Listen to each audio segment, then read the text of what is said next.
గీత గారు ఒకసారి మీరు సినిమా చూసారు కదా? యా ఒకసారి చూసి ఎలా ఉంది, ఏమనిపించింది? నాకైతే చాలా బాగా అనిపించింది. నేను ఇన్ఫాక్ట్ ఇందాక కూడా మాట్లాడుతున్నాను మీరు అంజలితో. ఈవెంట్కి వచ్చారు, మేము అది కాదు కదా, మీరు ఆనెస్ట్ గా చెప్తారు కదా. అసలు నేను ఈవెంట్ కన్ఫర్మ్ అవ్వక ముందు నేను సినిమా చూసారు. Yeah, what did you feel? I really love it. Actually చాలా న్యూస్ ఆన్రా అనిపించింది. ఎస్పెషల్లీ లాక్స్ రివీల్ అయ్యే విధానం చాలా బాగా అనిపించింది. అండ్ ఇలాంటి అంటే దీంట్లో కూడా కమర్షియల్ ఎలిమెంట్స్తో పాటు ఒక మెసేజ్తో పాటు అండ్ నిజంగా తను చెప్పినట్టు ఎటువైపు వెళ్ళాలి, ఏది చెప్పాలి అనేది ఒక క్వశ్చన్ మార్క్లో ఉంటారు ప్రతి ఒక్కళ్ళు. అండ్ అది నాకు చాలా బాగా అనిపించింది. Thank you. So this exactly ఎందుకు అడిగానంటే, మాకు 80% ఆఫ్ ద పీపుల్ నేను మాట్లాడుతున్న వాళ్ళందరూ నాకు మీరు చెప్పిందే చెప్తున్నారు. అంటే ఈ పాయింట్స్ ఈ స్పెసిఫిక్గా మాట్లాడుతున్నప్పుడు ఎంత హై మీరు ఫీల్ అయ్యి మాట్లాడుతున్నారో అంతే హై నాతో మాట్లాడుతున్నప్పుడు ఈ సినిమా గురించి ఎస్పెషల్లీ వాళ్ళు మాట్లాడుతున్నారు. Thanks to my darling, my buddy Eshwar Karthik. ఎందుకంటే ఈ సినిమా ద్వారా నన్ను రాటుదేలు చేశాడు మనిషిగా. నేను మనిషిగా A to B ట్రాన్స్ఫార్మ్ అయిపోయాను ఎవ్రీ విచ్ వే. అంటే అది నాకు ముందు కొంచెం కాన్ఫిడెన్స్ తక్కువ ఉండేది మాట్లాడేటప్పుడు. స్టేజ్ పైకి వచ్చి కొంచెం ధైర్యంగా మాట్లాడడానికి కొంచెం తక్కువ ఉండేది. లేదా అంటే కెమెరా ముందు చిత కొట్టేస్తాను, అది అంటే చిత కొట్టేస్తానని నేను అనుకుంటున్నాను. అక్కడ నాకేం భయం లేదు. కానీ ఇలా మాట్లాడేటప్పుడు లేకపోతే ఎక్కడో ఒక ఇన్సెక్యూరిటీ ఉండేది.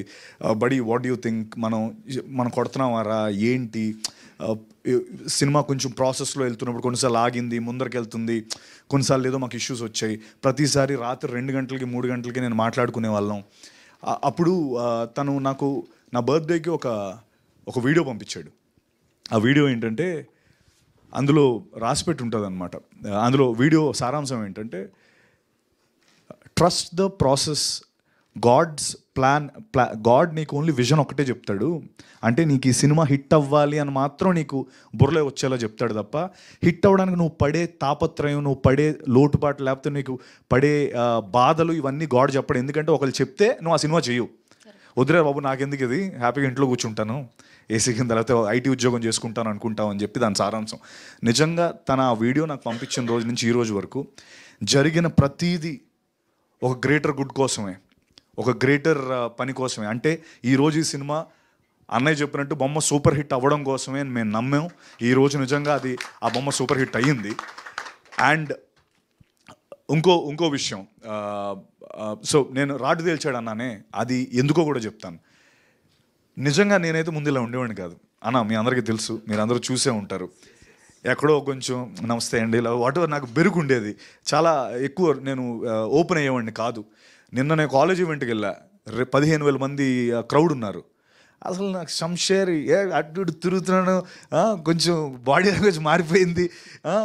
అది తర్వాత ముందు అరే మనకి ఎలా వస్తుంది, లేకపోతే రివ్యూస్ ఎలా ఉంటాయి, మనుషులు ఎలా రియాక్ట్ అవుతారు, అంటే because everything ads to a film కదా అనే టెన్షన్ ఉండేది.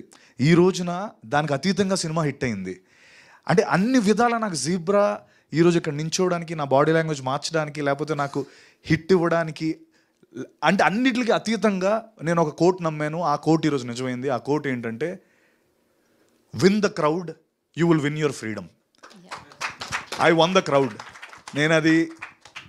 నేను చాలా గర్వంగా చెప్పుకుంటున్నాను. నిన్న మొత్తం స్టార్టింగ్ 20వ తారీఖున ప్రీమియర్ వేసాం. 20వ తారీఖు ప్రీమియర్ వేసాం. అది ఊరికే జస్ట్ తెలుసుకుందాం వైబ్ ఏంటి అని చెప్పి. తర్వాత 21వ తారీఖు 9 ప్రీమియర్లు వేసాం. 22, 23, 24 ఈరోజు. ప్రతిసారి ఇప్పటికి నేను ఒక 25 షోలకి వెళ్ళాను. 25 షోలు రన్నింగ్ షోస్కి వెళ్ళాను. 25 డిఫరెంట్ షోస్లోని ఎక్కడైతే నెంబర్ 1 షోలో ఎక్కడైతే నవ్వుతున్నారో, ఎక్కడైతే హూట్ చేస్తున్నారో, ఎక్కడైతే అరుస్తున్నారో, నిన్న మల్లికార్జున్ 800 థియేటర్ కెపాసిటీ ఫుల్ అయిపోయింది. అక్కడ సేమ్ రియాక్షన్, ఇంకా ఎక్కువ ఎరప్ట్ అవుతున్నారు.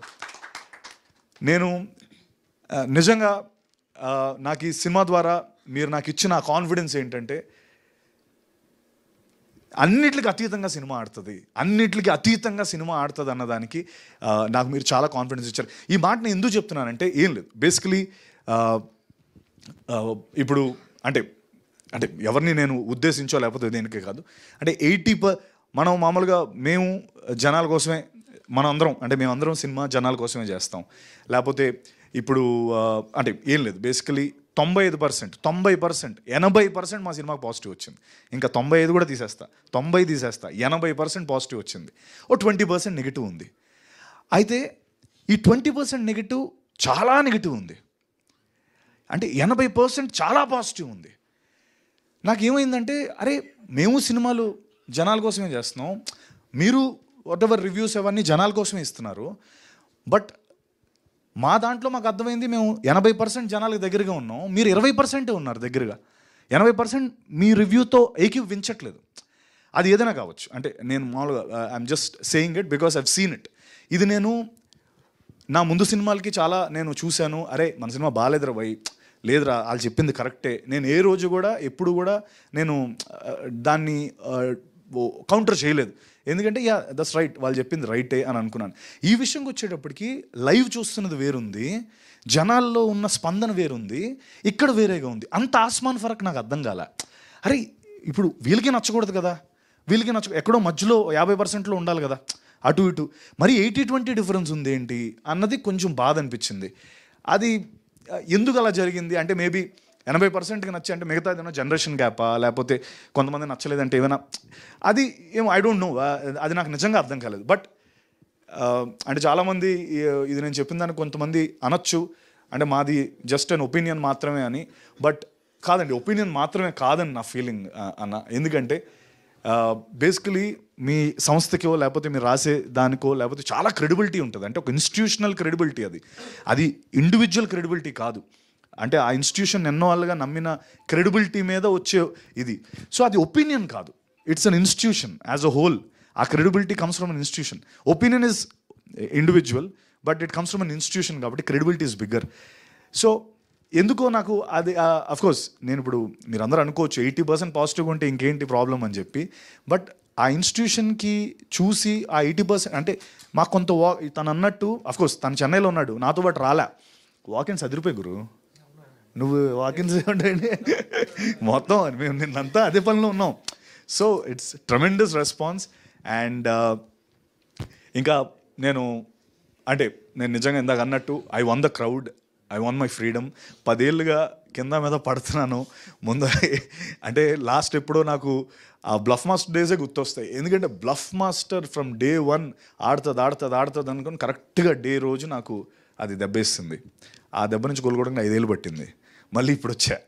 నాకు మళ్ళీ కొంతమంది ఎవరైతే ఆ అన్నవాళ్ళే ఇది ఓటీటీలో చితగాడేస్తుంది, ఓటీటీలో చితగాడితే అది ఎందుకు ఎవరికి ఇది పూజకు పనికిరాని పువ్వులో అయిపోద్ది.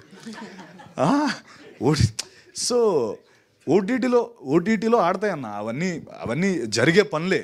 కానీ ఎందుకు ఓటీటీలో అంటే ఏంటి ఆ డిఫరెన్స్ ఏంటి, ఆ డిఫరెన్సియేషన్ ఎలా వస్తుంది అని నాకు తెలియట్లే.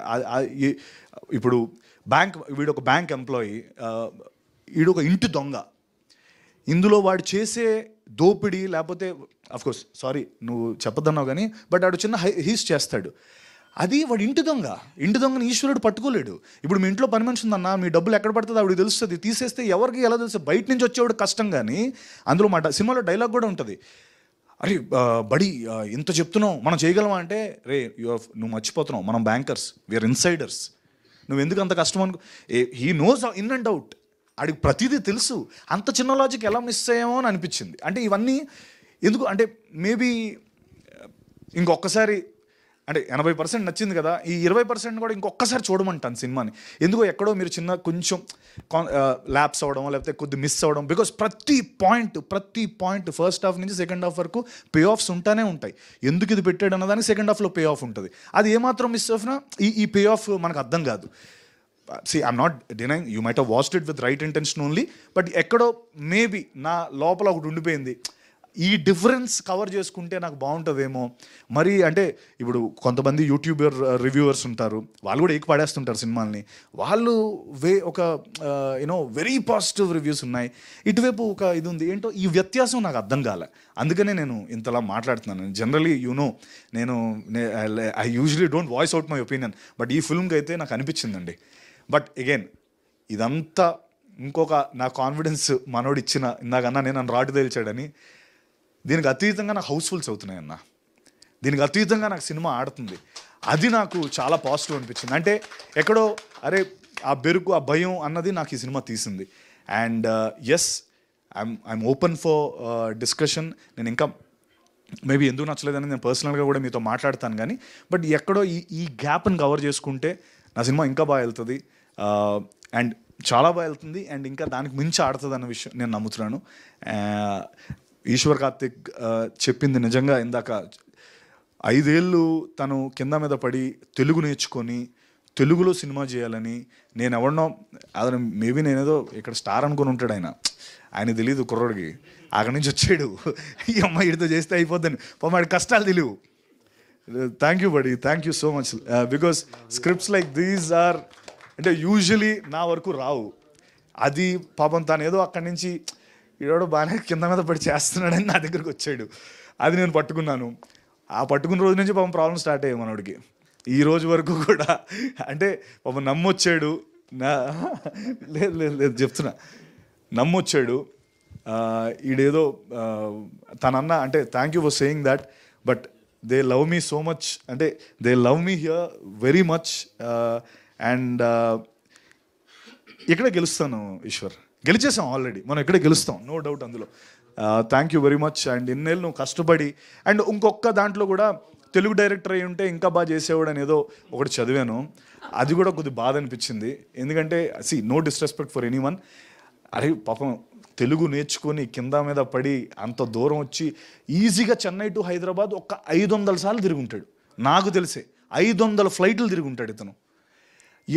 ఎందుకు ఆ కర్మ, అంటే ఎందుకంత తపన, ఎందుకంత ఎఫర్ట్, అంత పెట్టి 500 ఫ్లైట్లు వేసుకుని తక్కువ. సారీ టు సే, నిన్న నైట్ 11 o'clock ఫ్లైట్కి వెళ్ళాడు, ప్రెస్ మీట్ పెట్టమంటే మార్నింగ్ 4 గంటల ఫ్లైట్ తీసుకుని వచ్చాడు. అసలు ఇదే జరిగింది ఇప్పుడు. అంటే అతను నిజంగా మనోడి దగ్గర డబ్బులు కూడా లేవు అన్న, ఎన్నుకునే వచ్చన్నా 500 ఫ్లైట్లు డబ్బు పెడితే ఒక 2 BHK వస్తుంది ఇక్కడ హైదరాబాద్లో, అంత చేశాడు. అది కొంచెం అరే తనకు తెలుసు సెన్సిబిలిటీస్. ఇప్పుడు తమిళ్లో కన్నడలో సినిమా ఇరగాడుతుంది, తమిళ్లో వాళ్ళు వేసిన తక్కువ షోస్ అయినా 80% ఫుల్స్ అవుతున్నాయి. మన నాన్ లోకల్ లాంగ్వేజ్, అది డబ్బింగ్ చేసాం, అద్భుతంగా ఆడుతుంది, కన్నడలో అద్భుతంగా ఆడుతుంది, ఇక్కడ అద్భుతంగా ఆడుతుంది. తను యూనివర్సల్ కంటెంట్ ఇచ్చాడు. It's not about Telugu director or not about ఏదో ఒక పర్టికులర్ తెలుగు డైరెక్టర్ అయితే ఇంకా బాగా చేసి ఉంటాడు. I think that's wrong. He is definitely an Indian director మనోడు. నేను తనకి ఇది అతిశయోక్తిగా ఉండొచ్చు నేను చెప్పేది, బట్ నేను నా షూటింగ్ అయిపోయిన రోజు నేను ఈశ్వర్కి చెప్పిన మాట ఏంటంటే, Eshwar you will do a film with Rajinikanth sir or Shahrukh Khan sir, for sure you have the capacity and capability. ఆ రైటింగ్ అంత గొప్ప రైటింగ్. ఓకే, మేబీ ఇది ఇమీడియట్గా నెక్స్ట్ సినిమా షారుఖ్ ఖాన్ గారితోనో రజనీకాంత్ గారితో ఆయన చేస్తారు, లేకపోతే ఆ చిరంజీవి గారితోనో చేస్తారని నేను అన్న, కానీ but trust me, 5th film or 6th film Eshwar will do a film with అన్నయ్య ఆర్ షారుఖ్ ఖాన్ గారు ఆర్ రజనీకాంత్ గారు, ఇది కన్ఫర్మ్. అంత గొప్ప దర్శకుడు. అండ్ బాలా అండ్ దినేష్, మా రెడ్డన్న SN రెడ్డి గారు ఈ సినిమాని నమ్మి ఇంత డబ్బు పెట్టి ఇంతవరకు వచ్చారు. ఆడియన్స్ మనం తప్పు చేయరు, 100% will win it. And thank you so much ఇక్కడికి వచ్చినందుకు. ఇది Q&A లా నేను అనుకోను, let's do a media interaction. మీకు అనిపించింది అడగండి, నేను అనిపించింది వాట్ ఎవర్ ఇంటరాక్షన్ లాగా చేసుకుందాం. అంటే I don't want call it Q&A లా కాకుండా. Okay, thank you.